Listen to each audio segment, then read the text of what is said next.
আজ মনটা বড় ভারাক্রান্ত। সকলেরই মনে হয় আমারই মতন, যখন কোনো আপনজন চলে যায় আমরা খুব কষ্ট পাই।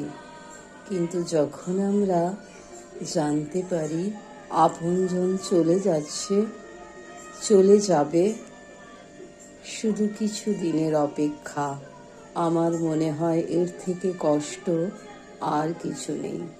তাই আমি বলি, সকলেই যতদিন আছেন আনন্দে থাকুন, পরস্পরকে অভিযোগ না করে কৃতজ্ঞতা স্বীকার করুন। সকলেই ভালো থাকুন, অন্যকে ভালো রাখার সুযোগ করে দিন।